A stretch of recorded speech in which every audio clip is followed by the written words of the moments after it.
les facteurs de rattachement vont compter aussi lorsqu'on parle de revenus d'emploi. Mais ça va vous, évidemment, si vous êtes entrepreneur, ça va vous moins affecter, sauf pour conseiller vos employés. Mais je vous donne l'exemple. Bien, je vous ai expliqué ici, la règle générale, là, dites-vous que plus vous êtes éloigné de la réserve, dans ce que vous faites, puis dans ce qui est votre clientèle, vos sources de revenus, moins vous aurez des chances d'avoir l'exemption. Puis, un exemple, c'est la cause Menace. Menace, en fait, Menace, c'est un monsieur qui travaille pour une agence de protection des enfants au Manitoba. Il desservait plusieurs réserves, mais il se donnait que le tribunal de la jeunesse était, mon Dieu, j'ai oublié, à The Park, en tout cas ça, dans la ville, la plus grande ville du nord du Manitoba, ou l'une des plus grandes villes. Il n'y avait pas de réserve là, mais il fallait qu'il soit là une bonne partie de son temps, parce qu'il fallait qu'il passe en cours. L'agence comme telle, qui était créée par un regroupement de conseils de bande, avait son siège social sur réserve. M. Menace était parfois sur réserve, travaillant avec des enfants, mais la majorité de son temps en ville pour passer en cours et faire affaire avec les fonctionnaires provinciaux. Là, la Cour a dit non, vous n'êtes pas exempt. Il avait déjà eu son exemption au prorata pour le temps qu'il passait sur réserve. Mais la Cour a dit, c'est pas parce que votre employeur a siège social sur réserve qu'on va déclarer exempt vos revenus d'emploi. Vous êtes, dans le fond, là, vous travaillez en réserve, votre travail en réserve, on ne peut pas le rattacher à la réserve. Je devrais peut-être dire juste, d'ailleurs, le fait d'avoir le prorata, ça n'a jamais été vraiment tranché vers les tribunaux, mais je vous dirais que c'est une grosse différence entre les employés et les entrepreneurs, puis je vis ça maintenant avec les clients. Pour les employés, je suis capable de négocier avec Revenu Québec, l'Agence du revenu du Canada, une exemption pour la partie de leur temps qui passe sur réserve. Et vous allez voir que les directives rendent ça assez facile.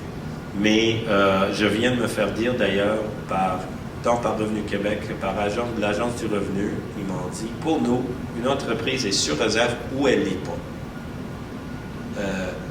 Donc, c'est pas parce que vous passez 20%, l'exemple dont on revient à la cause de Southwind, là, c'est pas parce que M. Southwind passait 5-10% de son temps sur réserve à gérer le bureau qu'il aurait eu 25% d'exemption. En tout cas, on peut contester ça, on va peut-être contester ça, mais pour l'instant, c'est comme ça que réagit Revenu Québec, Revenu Canada. Comme pour la TPS-TVQ, il y a des directives qui allègent un peu la situation, puis si vous avez travaillé un peu sur cette question-là, vous avez plus probablement travaillé avec les lignes directrices. Puis là, je vais les résumer brièvement. Là. Revenu Canada dit, si l'Indien accomplit au moins 90% des tâches dans une réserve, exemple. Si c'est moins que 90%, comme je dis, ils vont appliquer la règle du prorata.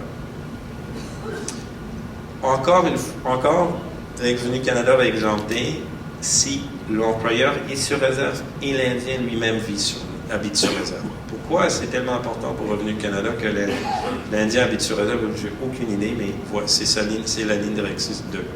Ligne directrice 3. Si plus de 50% des tâches sont accomplies dans une réserve et soit l'employeur, soit l'Indien est sur réserve, là encore, ils vont en exonérer. Et enfin, ça affecte surtout le monde qui travaille pour les instances politiques ou les entités mandatées par les bandes. On peut aller chercher une exemption si l'employeur est sur réserve et l'employeur est une bande ou plusieurs bandes ou une entité mandatée par une bande ou plusieurs bandes qui est à but non lucratif et que si l'employé fait partie de ces activités à but non lucratif. C'est-à-dire que on peut penser aux exemples. Je sais que, par exemple, si je comprends bien, c'est un peu avant mon temps, mais par exemple, ce serait le cas, exemple, si on travaillait pour l'APN à Ottawa. Pour vous donner un exemple Quelqu'un m'a dit que les Autochtones qui travaillaient, par exemple, pour la Commission royale sur les peuples autochtones ont pu aller chercher leurs exemptions. Mais ce n'est pas quelque chose, la ligne directrice 4, qui va appliquer souvent si on est dans l'entreprise privée. Alors ça, là, juste pour vous expliquer, là j'ai fait un survol assez rapide de l'exemption. Ce qui reste, c'est de vous parler un peu de comment structurer une entreprise. Puis il y a grosso modo 3 façons.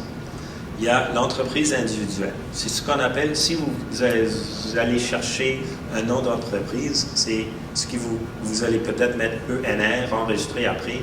Ça veut dire que vous puis votre entreprise, vous ne faites qu'un. Il n'y a rien qui vous sépare de votre entreprise. C'est la façon la plus simple de bénéficier de l'exemption parce que si vous êtes indien puis vous êtes l'entreprise, bien, l'entreprise bénéficie de toutes les exemptions dont vous bénéficiez. Qu'est-ce qui est le désavantage? Bien là, vous êtes responsable aussi de toutes les dettes de l'entreprise. Pourquoi les gens, on va y revenir, mais pourquoi les gens aiment s'incorporer? Bien, c'est parce que, en principe, si j'ai 100% des actions dans un dépanneur ou que j'ai une action dans IBM, ben, je ne suis pas plus responsable des dettes. La corporation est distincte de ses actionnaires. On s'incorpore souvent pour ne pas être responsable des dettes de son entreprise. Si vous ne vous incorporez pas, vous êtes responsable de ces dettes.